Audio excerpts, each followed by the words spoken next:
So coherent breathing is a technique that's becoming more and more popular and infusing the yoga community. But if you haven't heard of it, because technically it's not considered one of the pranayama within the yogic texts, it is simply inhaling for a count of 6 and exhaling for a count of 6. That's it. Super simple. That means a breath cycle is 12, and if you were to divide a minute by 12, you get 5. So it's 5 breaths a minute with an even inhale and an even exhale. Now this technique, who is both popularized by Stephen Elliott and doctors Patricia Gebarg and Richard Brown, is being used for a host of different reasons these days. It's being used to help with neurological integration. The reason it's called coherent breathing is actually because it activates the alpha band in the brain, that's like a headband around here, which speaks of a lot of synchronicity in brain activity overall. It supports increased heart rate variability. It is associated with reduced inflammation, increased cognitive flexibility, and improved cardiovascular well-being. So there's a lot of things that are correlated with doing this breath. Now, I often get asked, why do we do this? Is it the slowness of the breathing? Because for sure, there is evidence as well as an overall appreciation that slow inhalation and exhalation leads to overall calm. And that is true. However, one of the unique features of this type of breathing is that it increases heart rate variability more than other types of breathing. And that's probably why we have the 6-6 ratio.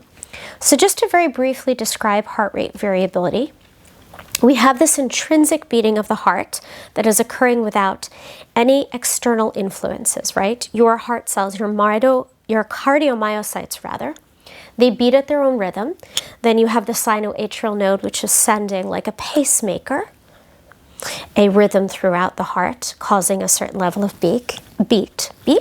And then you have the vagus nerve coming down from the medulla oblongata, sending messages to the sinoatrial node, reducing the heart rate and also the intensity of contraction, as well as sympathetic nerves coming out of the thoracic region of the spine, speeding up the beating of the heart and increasing the intensity of contraction.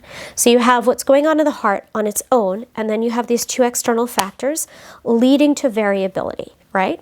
The vagus is constantly slowing down the heart rate, and the sympathetic nerves are constantly increasing it. So if you have a really healthy parasympathetic system and a healthy sympathetic system, you're going to have a lot of variability.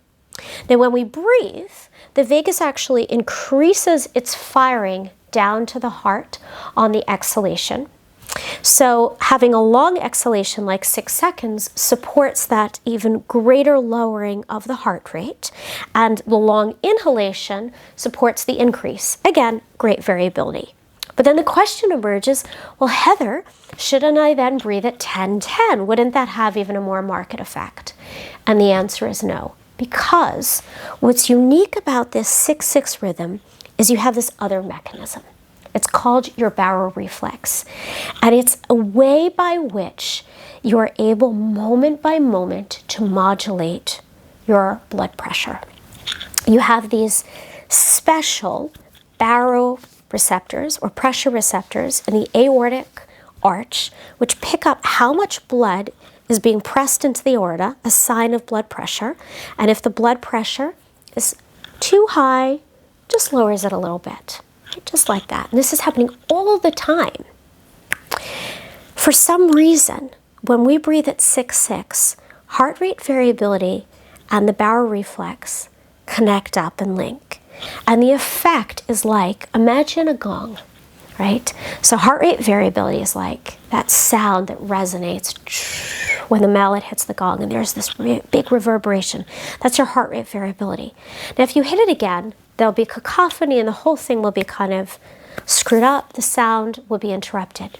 But if you hit it at just the right second, the sound increases and amplifies enormously.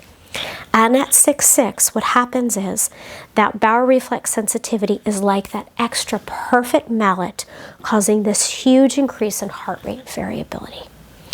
And that is why coherent breathing is so potent. And heart rate variability is associated with many of the positive things I talked about: cognitive flexibility, cardiovascular health, psychological resiliency, and I could go on and on. So I recommend that you practice coherent breathing.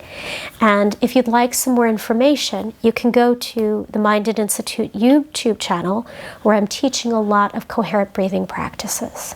Namaste.